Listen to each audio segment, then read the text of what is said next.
Hello everybody, welcome to Silver Tongue Saturdays. We are supported by West Trestle Review and the Arts Commission, the Auburn Arts Commission. So thank you for being here. A few reminders before we get started. The bathroom is out the door and to the right, and if you could make sure that you've turned off your cell phones so that we won't be interrupted, that would be fantastic. And let's see. West Trestle Review is a literary magazine. It comes out every other month. The May-June issue is about to release any second, and it's going to be fantastic, so make sure you check it out. The website is westtrestlreview.com, and you can follow us on social media, Instagram, Facebook, YouTube, and Twitter. In June, we have, June 3rd, we're going to have Molly Fisk reading. She's coming down from Nevada City. And July 1st is Kim Kralowek. And August 5th will be Susanna Praver. So follow us on all the socials so that you can be here for all of those. And you can always stream live, which you know if you're watching. But if you're not watching right now and you're watching later, which is still right now for you, you can always catch it later. All right, did I say I'm Trisha Caspers? I am. And I'm so excited that Devorah Major is here at long last. Devorah was born and raised in California. She served as San Francisco's 3rd Poet Laureate from 2002 to 2006. In 2022, she received Italy's Regina Coppola International Literary Award, performing in Sardinia and northern and southern Italy. In 2019, her 6th book of poetry, With Open Arms, was released in a bilingual edition in Italy. A Willow Press editor's choice, her 7th book of poetry, Califia's Daughter, was published by Willow Press in July 2020. In June 2015, Major premiered her poetry play, Classic Black, Voices of 19th Century African Americans in San Francisco, with music composed and performed by Destiny Muhammad at the San Francisco International Arts Festival. Trade Routes, a commissioned symphony with Devorah Major's spoken word and chorus, premiered under Maestro Michael Morgan with the Oakland East Bay Symphony in 2006. She is on 2 CDs as part of Daughters of Yam with Opal Palmer Adisa. Devorah Major performs her work nationally and internationally with and without musicians. She has been a participant in international poetry festivals in Italy, Belgium, Bosnia, Jamaica, and Venezuela, and performed her poetry in France, the Bahamas, and Germany. Thank you so much for being here, Devorah. Let's give her a warm welcome.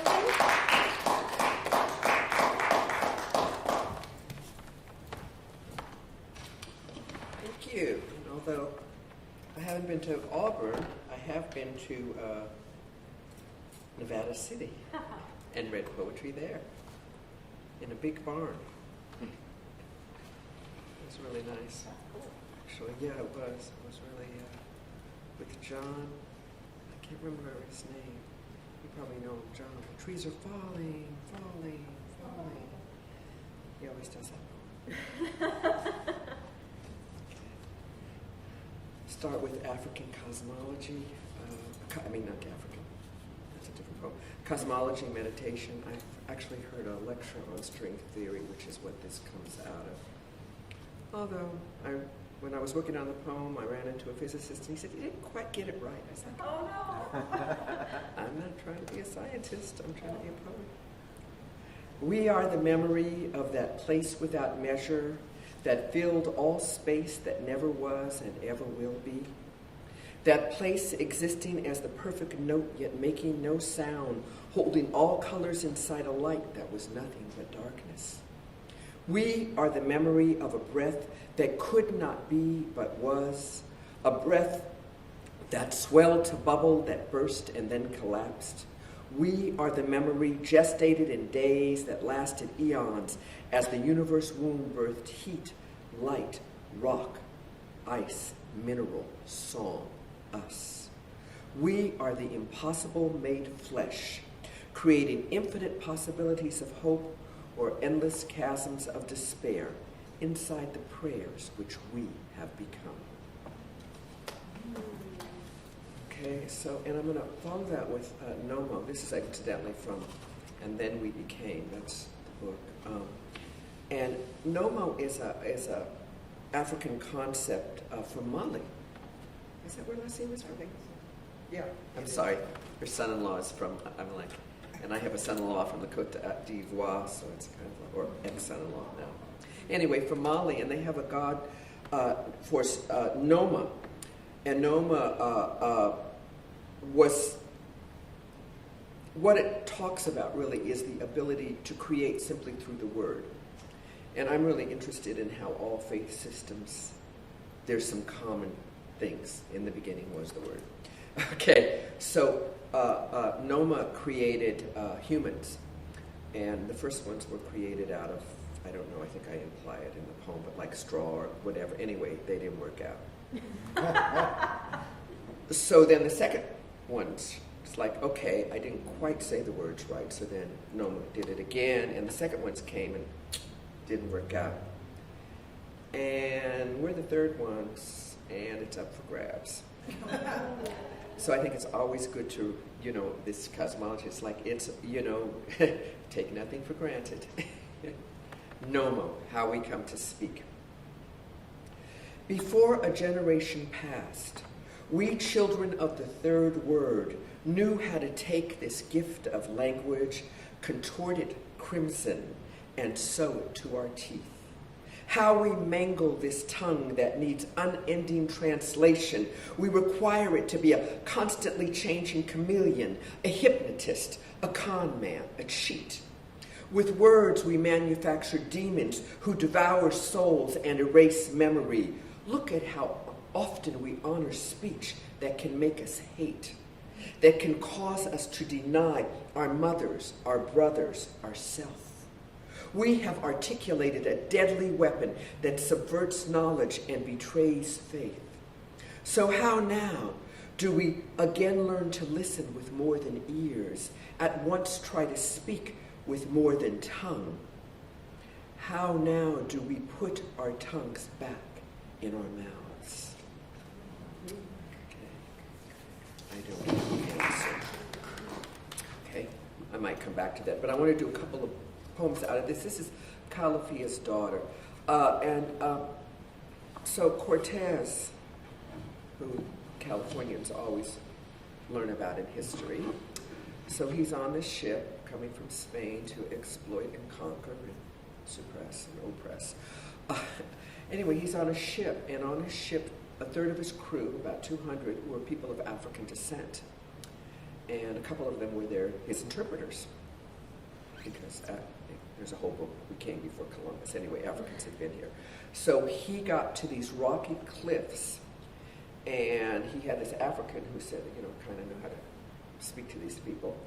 And he was reading this novel by, it's a pulp fiction novel, by Garcia Rodriguez de Montalvo. It was written in 1510, The Adventures of Esplandia.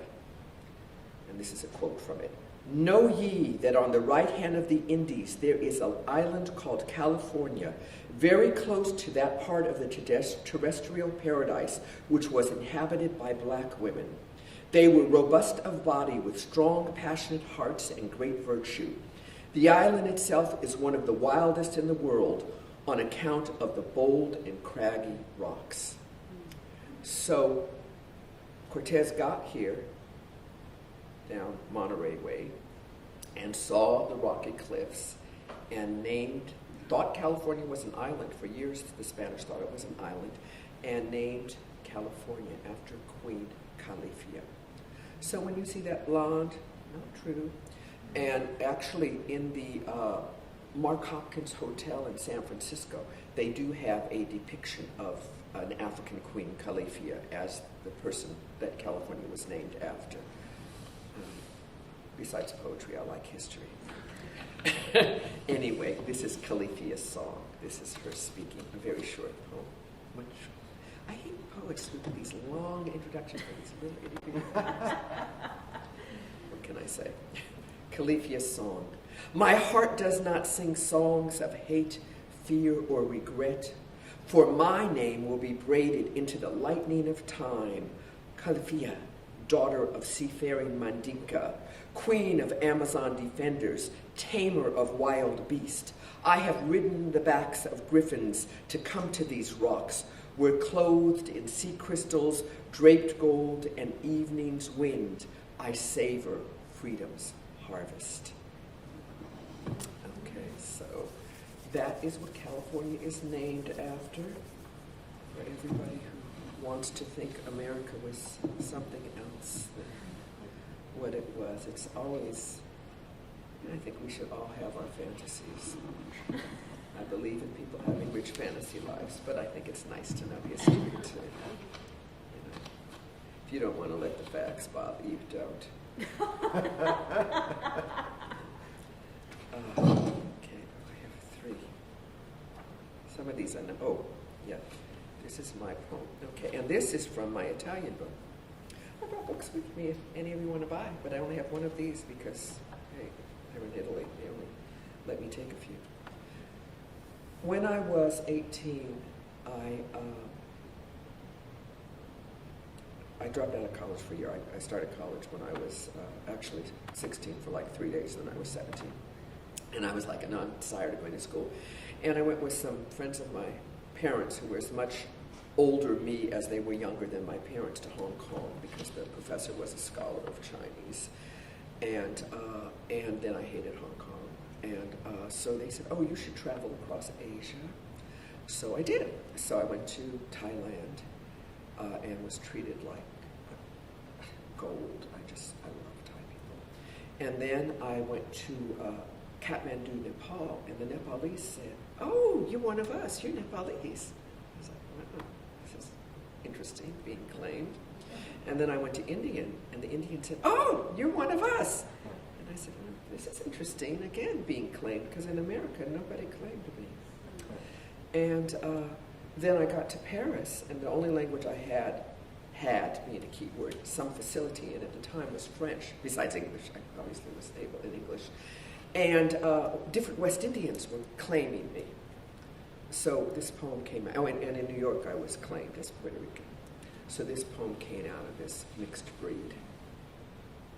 I speak for the impure, the crossbred, the others-thans, the coloreds, marked by our caste, defined by our tint, feared for our spirit. We were not first, but we still hold the mother of Kilimanjaro in our blood, and we endure. Auburn, cinnamon, copper, cafe au lait, ginger, dun. We have no one continent, but we claim them all. Amber, ecru, gold, olive, dusky shaded. This is for the tribe that cannot be counted on the fingers of one hand. For those who have no single land, who can claim no aboriginal homestead, the impure, the crossbred, the other than, the passions of exploration, the profits of war, the bounty of rape, the solace of love, the pus of denial. We are repudiated by all, even at times ourselves, as the something else or the something more and the not really or the never enough, the ones you hate, the ones you love, the ones with whom you have warred for eons, the ones who make no treaties. Call us Arab.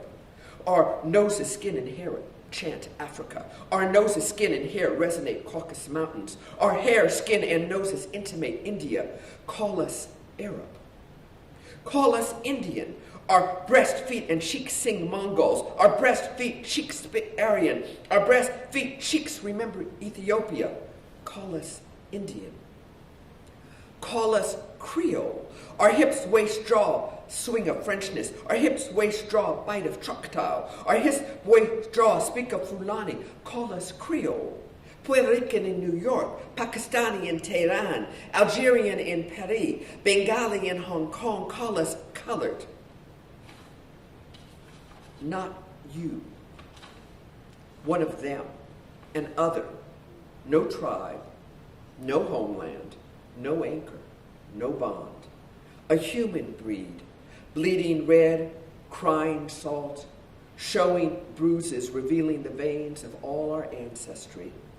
Call us nectarines, juice sweet and firm, our pit large and hard, like our history, like our roots. Call us sister, call us brother, call us yours, or don't. Call us spick, call us wetback, call us kafir, call us dog, call us cockroach, call us iguana of the millennia, call us survival, or don't. Turn away, try to forget, scorn the part of you we are not, deny the part of you we are. See our laughter, let us haunt you. Call us tomorrow, that is our name. Everywhere you look, we are mixed up with you. So call us what you will, call us how you may. Then look in the mirror and hear our fervent answer.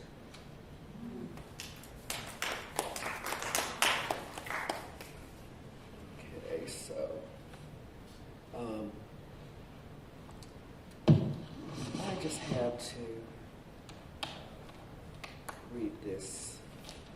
It will become self-evident why undeniable American truths. The elders were slain, and the tears flowed.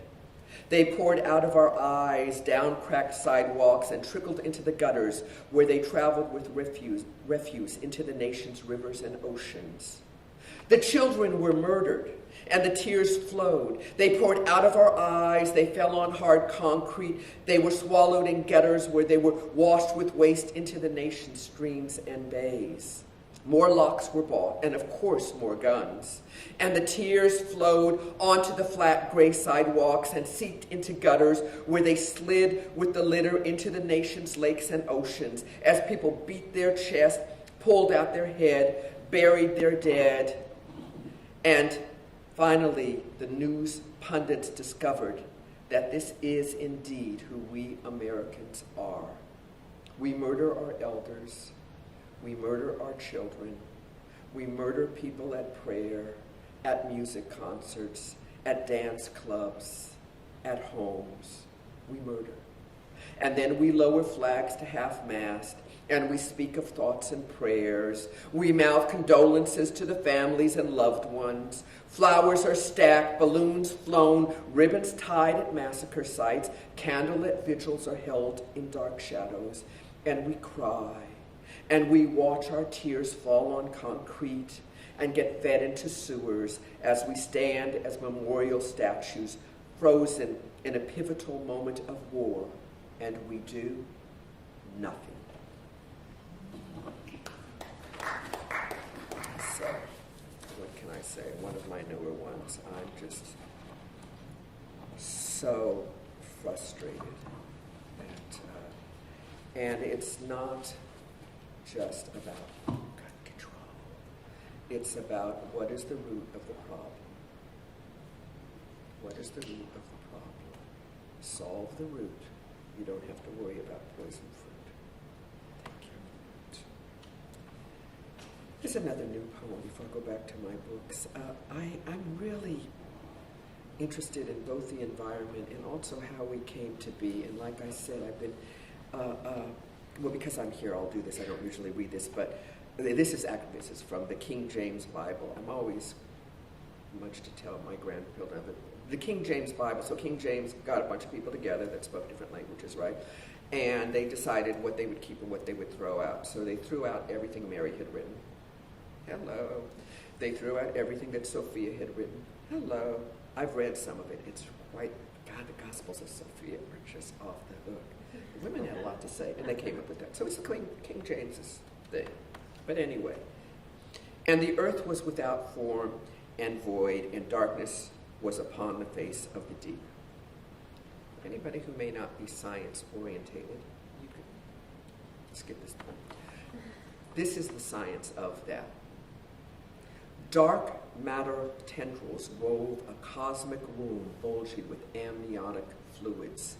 Dense and searing, blinding blue heat spread across the blackness, imploding, exploding, birthing a shockwave of hurled energy, a scatter of star seeds.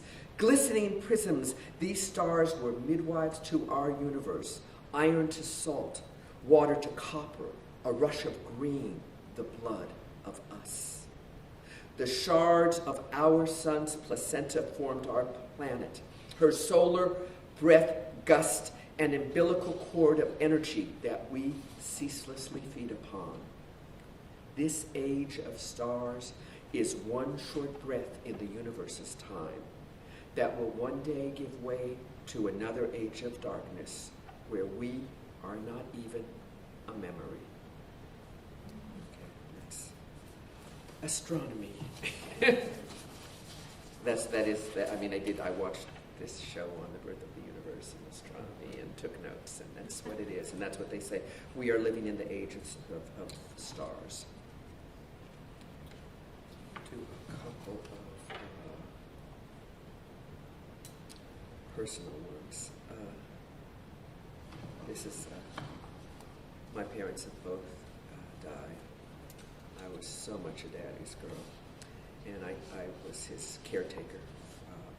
He didn't live, well, he lived with me when he was very sick for a month here and 6 weeks there, but other than that, he didn't. But I was with him virtually every day. This was written when he was still alive, While My Father Rises. Cat lives long gone, my father rises yet again. The doctors suspect that he may be more than human. Stand in awe of his resilience, no longer provide calendars pointing to a probable death date. But written words have become hieroglyphs, and friends like dreams slip away, leaving only a memory of sweetness. Still he makes me laugh, as he regales me with stories, chops that one last chicken thigh for a coconut curry, while together we mix his Caribbean spice melange. But I have seen him cry and tremble at each new darkness that is not the sheen and sharpness of obsidian, but instead a thick, icy fog that causes streets to disappear and veils mountains from the sun. And so my father died, and my mother met my father in 1948, and my mother is white. And so, can I say it's a horrible thing for her family, who I don't basically know. I know her sister, I know my aunt, but they weren't approving of it. But anyway, so she was together with him all these years, and then he died after all these years. And so what she did after a while was she stopped eating, which I found out reading this poem. I cannot tell you how many women say, my mother did that, my aunt did that, my mom's best friend did that. So this poem comes out of that. Closed-mouthed women. Closed-mouthed women do not speak of feast and celebrations, do not remember the smokiness of saffron, cinnamon sweetness, pungent garlic, or biting cayenne. Fresh-baked bread does not haunt them, and sugary melon juice of autumn afternoons is long forgotten. They choose not to eat, as a way to drive out their sadness, as a penitence for being human and flawed, as an atonement for sins no one can recount. Their skin is draped across their bones like pale shirts carelessly hung on wire hangers, translucent fabric displaying blue-veined threads crossing islands of embroidered purples and reds. Closed-mouthed women fade like the feeling of hunger when perhaps they take a few swallows of sweetened dark coffee, or nibbles of chocolate melting on the tongue, or fingertips of barbecue sauce that remind them of laughing grandchildren in sweat-washed summer evenings. Always just a bite or two to please their insistent kin. Closed-mouthed women share a slow and secret dying as they reveal an appetite only for hunger and carefully ladled love.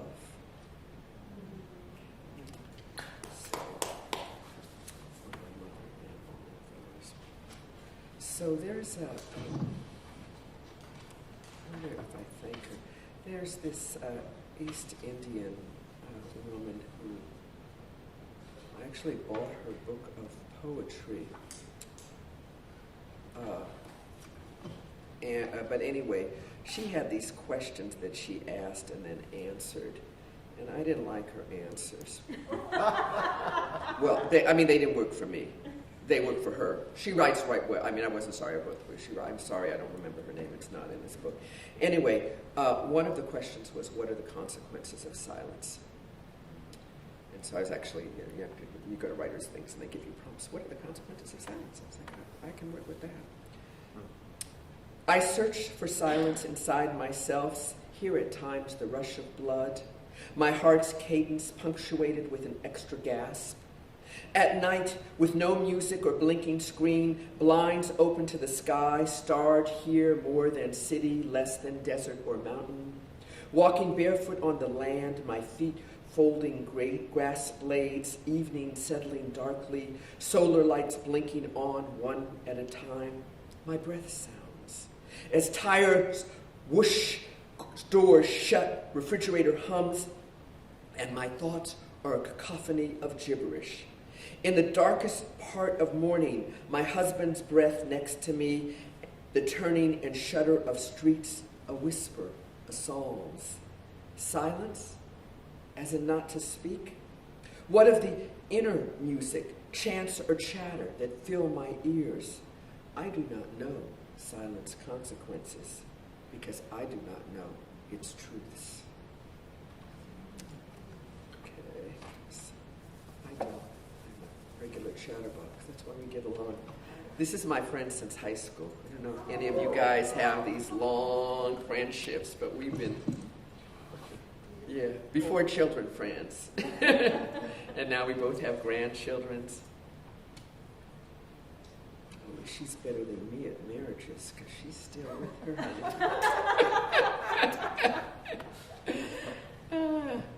Let me see where I am in time. I just suffer more. You what? I suffer more. Okay. I'm going to read this one. Can I read cycles or will that upset you? No. Okay. This is an edited version of a poem I wrote to honor Juan and Michelle's oldest daughter who passed at 26. Yeah. So this is when I first wrote it, Michelle was like, God, you were so angry. I was so angry. She was my daughter by another mother, and my daughter was... I was her daughter. Yeah, you were her, yeah. They were best friends. I think they met when... Iroka was 2 weeks and Amilka was a month, something like that. Yeah, we even had children time. It was like, anyway, cycles. In this season, this harsh, uncompromising season, in this season that will be one of the 2,000 seasons through which we sift the grains of our experience, as we learn how to make a better now, as we learn why to maintain a more compassionate how. In this gray, though radiant time, there is so much loss, a freedom, a liberty, a confidence in the inevitability of love, or the unwavering surety that there are more kind people in the world than cruel, more people full of caring than bitter with apathy, that there is more resolve than fear, more possibility than tragedy. And then there are the inevitable deaths, whose absences create spaces that seem to be embroidered only by edges of eternity, spaces that we try to embroider over with memories and photographs, anecdotes and tears, creating a silken filigree that can be torn apart by the softest breeze until we are left again with the deep bowl of sadness that makes up so much of these days, these times. In this season, when we are shown that our lives have become unending lessons on receiving golden gifts that we must inevitably let go of. Over and over again, we must receive and let go, receive and let go, receive and let go with blessings and with grace. What are our lives but pushing and climbing through, understanding that who and what we love, who and what we lost, has not in truth been wrenched from our arms or quietly slipped away, has not disintegrated or been destroyed, but has instead been transformed into another purpose, into another form. What is this journey as human but passage through and over infinite crossroads which offer up pain and celebration as our wings beat against and finally break through this tight cocoon of life? And what is life but loss and gain inside the music of our breath? And what must we learn but to forgive and to surrender, but to love and to let go, but to place no more and no less weight on our tears than on our laughter. Thank you. And so many of us know so many people that keep, and I think there's enough people of an age, particularly you, not calling you out, but do not more people die every year? It's like you get older and older and older, and I was very blessed. I didn't know anybody who died until I was a grown up. Nobody. I knew people did it, but, and now it's just like, it's another world. It's another world. And I guess that's part of the plus of living a long time. I'll do this. I always like to do at least one love poem. So I'll do this one. Possibilities. I am bringing you closer, waking you up. It is my breath soft between your neck and ear, stroking your back slow like dark molasses, hold up in the bottom of a jar, fingertips down your spine, tasting your salt, bringing you here closer to me. I am haunting your dreams so that when you wake, my name will rest on your tongue, and you will reach out to see if I am warm flesh or only silhouette of promise. And you will smell me, jasmine and musk. I am bringing you here, closer to me.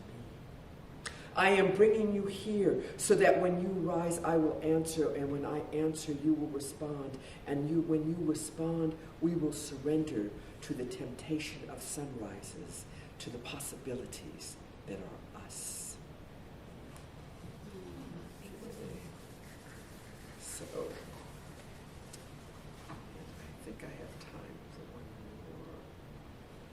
I'm going to just do this one more, which is this book. I also write a lot of nature poems. We are this place, but I don't think I know it by heart anymore. So.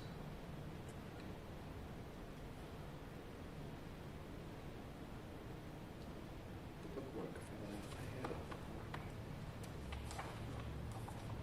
because it's in this book.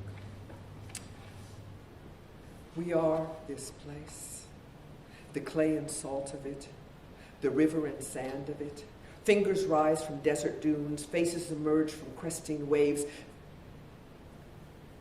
Bodies unfold like tropical blossoms, flush with the odors of honey and decay. We are the forest we fell, the mountains we devour, the lands we poison. Our bodies are the seed and ash of this place. We are not merely the caretakers of this place. We are this place of gold and silt. And what will we do with this gift and debt? Where in prayer is the space for truth? Where amidst these interminable wars is the table for compassion set? Even in our worm selves as we turn and spit, fertilizing the future with our waste, we are so much more than we imagine. We are spirit resilient, rock unforgiving, wind eternal.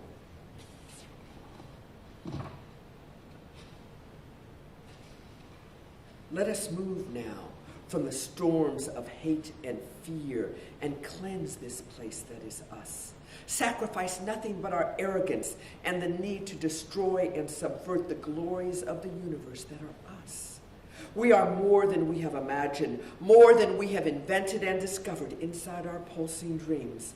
Sing with me of a better day when we learn this planet as ourselves, full of the freshness of a newborn's eyes.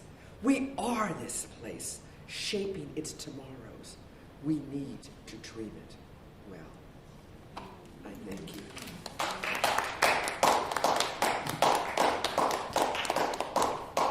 We have questions. Oh, I forgot that. Do you have any questions? So if you could repeat the questions so people online can hear that. Absolutely. Thank you. Yes. I'm curious about the Italian connection. How did that come about? I had a friend, now deceased, called Jack Hirschman, who's an incredible poet.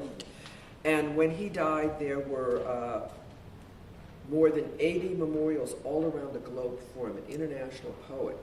And the Casa de Poesie, which is literally a mom and pop poetry organization in Italy, said, Jack, who's a poet we should bring over? And he gave them my name. And they brought me over, and I was invited to a city right outside of Firenze. I can't remember the name of it just now.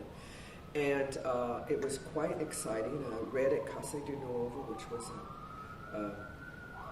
Petrarch read there, okay? And I was like, wow, And they liked me, and they liked my poetry.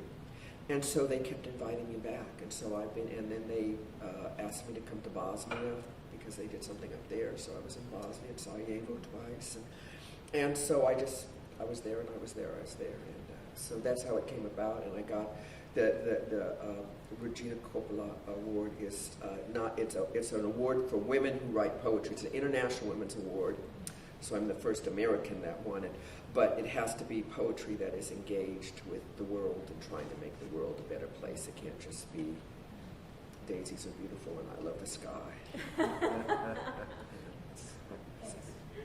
That's how, yeah. And now, I love them. They love me. It's wonderful. And I went there. Last time I was there for 3 weeks. And they have the House of Poetry. And they have a 2-bedroom apartment for the poets, so they don't have to pay for a hotel. So you stay in this apartment. It's across the street from a park. You can walk to the supermarket. Cook your own food in between gigs. It's like a little piece of heaven. Yeah, just wonderful. And I speak enough Italian to say I don't speak Italian and I don't eat meat and stuff like that. But I'm learning more all the time. Any other questions? Yes. I was wondering, you said you have a love of history, and I was wondering if you have an idea and then you research it, or are you just reading history and then you get an idea from that? Like where's the creativity? Some of each. Okay. Actually, both ways. It just depends. Sometimes I hear something and it strikes me. So like I have a poem that I'm not quite satisfied with. There's this plant in Australia, and it is the largest plant in the world, and it's like, I don't know, the size of Texas or something. It's underground in a marsh. But when they did the genes from every part, it's the same gene, so it's the same living, breathing organ. And so the original people, who they call the Aborigines, but that is not what they call themselves, of that part of Australia were chased away by the Europeans, as they are wont to do, and most of them killed. And they've returned back, and this plant keeps growing and they keep surviving. So I'm trying to do a poem that's both this plant and these original people that have now returned back and are renamed. They had all kind of, I don't know, British names for the places that already had names. And so they're putting back their correct names there. So that's a case of me reading about it and being intrigued in writing the poems. At other times, I'm just interested in, I find something like I have a poem. There's a word, drapetomania. Drapetomania is a disease that this white doctor discovered. Only enslaved Africans suffer from it. It's the desire to be free. It's written up in Science as scientific articles, so I was interested in that. So it really goes both ways. That, it was like the desire to be free is natural for everybody else, But if an enslaved African wants to be free, then they suffer from the disease. So both ways, which is the way I think knowledge should go, kind of in and out, But I also think people don't. I read a lot of history. I read a lot of biographies and stuff, and I feel like as a poet, everybody's not going to read this stuff. So I think I want them. Although I recommend everybody read 1619. It's an incredible book. Poetry, photographs, short stories, essays. If you think you know American history, you do not. It won't make you guilty. It'll just make you well informed. Okay. I'm wondering, how do you write the hard poems without getting stuck in them? Without it being. What makes you think I don't get stuck? I cry. I cannot tell you how much I cried when I wrote the cycles. I cried. I almost started crying again when I wrote My Father Still Rises. Yeah, I cry. I stop. I take some breaths. Sometimes I came back to it that day. Sometimes I put it away for a while and come back to it. My process is that I write, and if I get stuck, I then read it out, so I can hear it on the ear, because it's very important to me how poetry sounds. And usually that lets me back in again. But yeah, I do sometimes. I do. But I just feel like I have a poem about. I got interviewed after my first novel came out, and the interviewer asked me, why did I write? And chatterbox me, I was like, I don't know. I just kind of always did it. I mean, I had a very inadequate answer, so I wrote a poem, and the end of the poem was because that was what I was put here to do. And that's kind of how I feel about that. It is my responsibility to go to the deep waters and go to the hard places and help other people feel safe that they can travel in those places with me, because I'm not going to leave them out there, but yeah, I feel like that's what I'm supposed to do, evidently. That is to say, based on the evidence. I think there are crazy wordsmith too. You'll just get fascinated by a word. True. And then just go like crazy blotto. I mean, you're intelligent, right? Of course, you said that, but you are. But you are fascinated by words. And I think that's very logical for a poet. I mean, you're fascinated by words in English.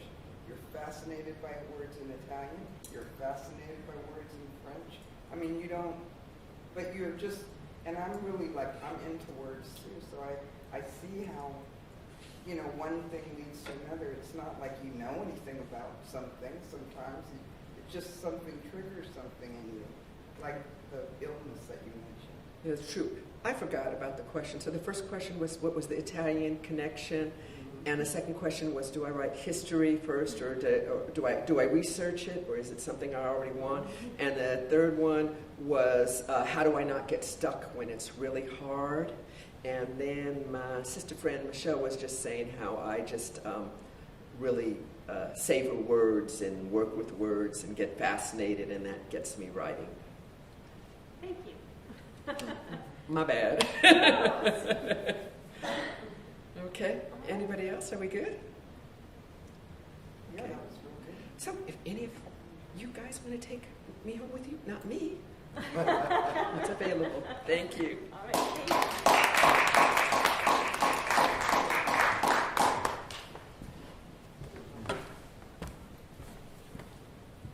So this ends the recorded portion of Silver Tongue Saturdays. Thank you so much for being here, and we'll see you next month when Molly Fisk comes down from Nevada City. So see you then. Bye.